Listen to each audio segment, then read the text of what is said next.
नमस्कार, VCN न्यूजच्या मराठी बातमीपत्रामध्ये आपलं स्वागत आहे।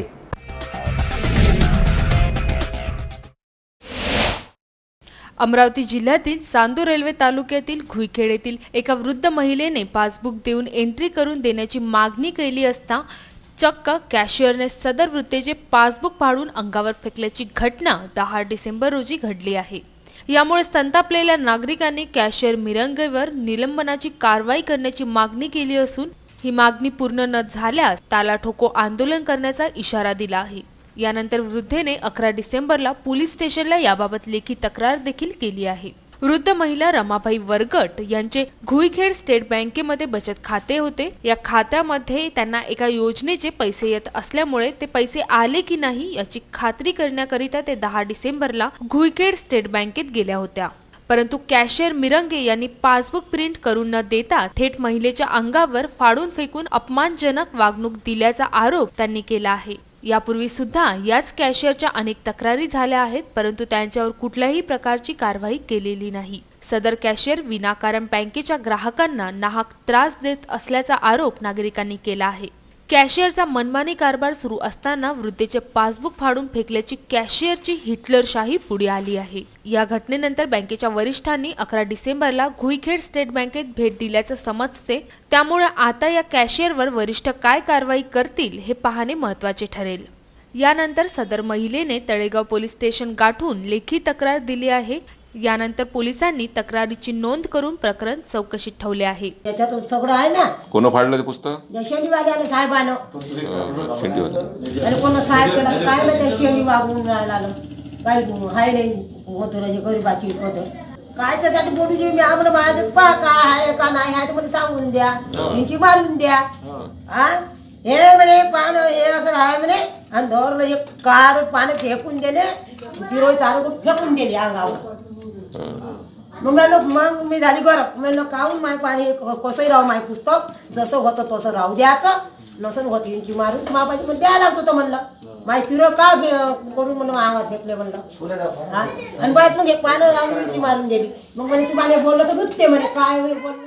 घुईखेड येथील वृद्ध महिलेचे स्टेट बँकेच्या कॅशियर मिरगे यांनी पासबुक फाडून अंगावर फेकले व अपमानास्पद वागणूक दिली। याबाबत आम्ही तक्रार केली असून येत्या 8 दिवसाच्या अंदर कॅशियरचे निलंबन करून कारवाई न झाल्यास बँकेला ताला ठोकून आंदोलन करण्याचा इशारा घुईखेड येथील अनिल वरगट यांनी दिला आहे। रमाबाई नत्तूजी वरगट ह्या बँकेमध्ये आपल्या खात्यामध्ये किती पैसे जमा आहे याबाबत माहिती विचारण्याकरता गेले असता त्या ठिकाणी बँकेचे कॅशियर श्री मिरगे साहेब यांनी त्याची शहानिशा न करता डायरेक्ट बँकेचे पुस्तक फाडले आणि त्यांच्या अंगावर फेकले।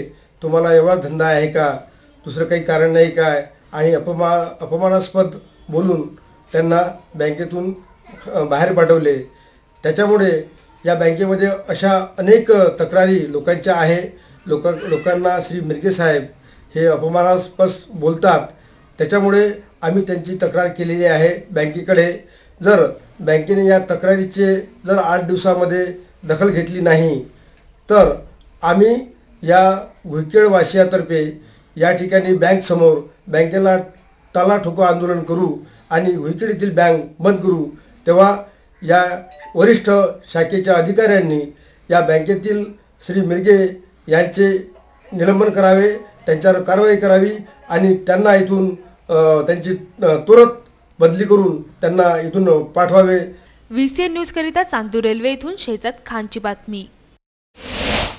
अंजनगाव सुर्जी शहर व तालुक्यातील आरोग्याच्या बाबतीत ज्या सेविका रात्रंदिवस रुग्णांची सेवा करतात तसेच आशा या बहिणी असून त्या महिलांच्या आरोग्याची नेहमी काळजी घेत असतात। या निमित्ताने अंजनगाव सुर्जी तालुक्यातील संपूर्ण आशा व सेविका यांचा अंजनगाव सुर्जी येथे जिल्हा परिषद आरोग्य सभापती बळवंत वानखेडे यांनी आपल्या बहिणी म्हणून दीपावली व भाऊबीजेची भेट म्हणून आशांचा सत्कार करत त्यांना साडी जोडी भेट दिली आहे। यावेळी आरोग्य सभापती बळवंत वानखेडे यांनी सांगितले, आशा व सेविका ज्या समस्या आहेत त्या समस्या सोडविण्याकरिता ते नेहमी प्रयत्नशील राहतील। तसेच या घेण्यात आलेल्या कार्यक्रमामुळे अंजनगाव सुर्जी तालुक्यातील आशा यांचे मन अगदी प्रफुल्लित होऊन गेले आहे आणि आपली कुणीतरी शासन दरबारी व्यथा मांडेल अशी त्यांना आशा वाटली आहे। त्यामुळे त्यांच्यामध्ये एक नवा उत्साह निर्माण झाल्याचे दिसून येत आहे। यावेळी कार्यक्रमाचे अध्यक्ष अंजनगाव सुरजी काँग्रेसचे तालुका अध्यक्ष प्रमोद दाळू हे होते, तर या कार्यक्रमाला प्रमुख पाहुणे म्हणून संदीप पाल महाराज, सरपंच संघटनेचे अध्यक्ष पुरुषोत्तम घोगरे,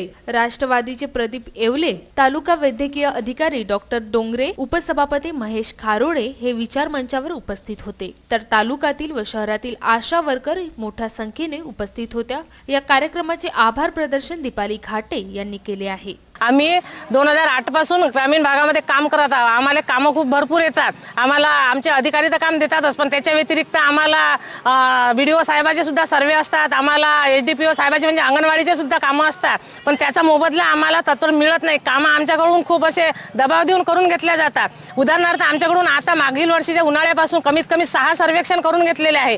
जेव्हा आमच्यापासून आयुष्यमान भारत सर्वेक्षण करून घेतलं तेव्हा ग्रामसेवक साहेबाला आम्ही म्हटलं होतं की आमच्यावर दबाव आणून जर तुम्ही 15 दिवसात आम्हाला सर्वेक्षण मागता याचा आम्हाला मोबदला, आम्हाला ग्रामसेवक साहेब म्हणत होते की तुमचा जो हा मोबदला आहे हे वरील स्तरावरून तुम्हाला माहित होईल। आमचं म्हणणं असं आहे सर्व ग्रामीण मधील आशाचं की आम्हाला जो अधिकारी काम देत असेल त्या अधिकाऱ्याने अगोदर आमच्या कामाच्या मोबदल्याचा काहीतरी त्याच्यामध्ये निकष काढावा, तेव्हा आमच्याजवळ काम देण्यात यावं।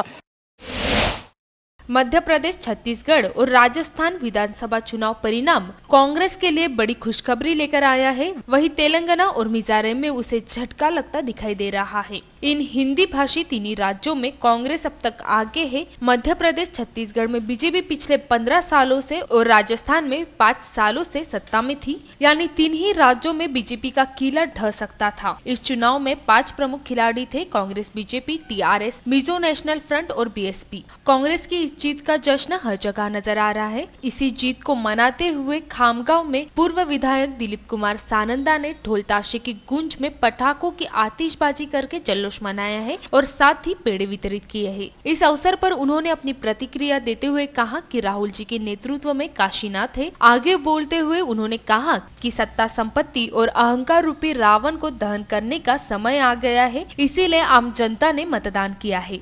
भारत सरकार ने किसानों, खेत मजदूरों, छोटे बड़े व्यवसायिक, बेरोजगार, आम जनता सहित सभी समाज भक्तों का विश्वासघात किया है, उसी का परिणाम उन्हें भुगतना पड़ रहा है। अखिल भारतीय कांग्रेस के सांसद राहुल गांधी, सांसद सोनिया गांधी सहित कांग्रेस पर झूठे आरोप करने वालों को जनता ने झूठा ठहराया है। देश कांग्रेस मुक्त करने की भाषा करने वाले तानाशाह को जनता ने इस नतीजे के माध्यम से अपनी जगह दिखाई है। राहुल गांधी के अखिल भारतीय कांग्रेस अध्यक्ष पद के वर्षापूर्ति निमित्त जनता ने विजय की भेंट दी है। अब 2019 के होने वाले चुनाव में भाजपा की इससे भी अधिक खराब हालत होगी। महाराष्ट्र में और संपूर्ण देश में कांग्रेस का राज्य जनता के आशीर्वाद से आएगा, यह नतीजा चारों ओर दिखाई दे रहा है। हम राहुल जी की जीत में और उनके नेतृत्व में उनके विजय का शंखनाद कर रहे हैं, ऐसी प्रतिक्रिया राणा दिलीप कुमार सानंदा ने दी है।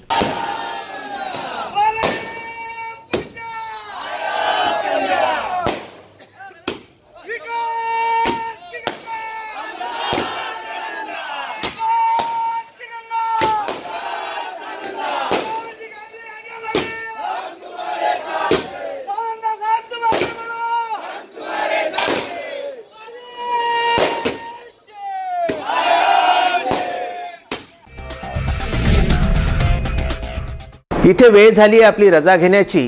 विदर्भाशी संबंधित सर्व बातम्यांसाठी बघत रहा विदर्भाचं सर्वश्रेष्ठ न्यूज चॅनल VCN न्यूज। नमस्कार।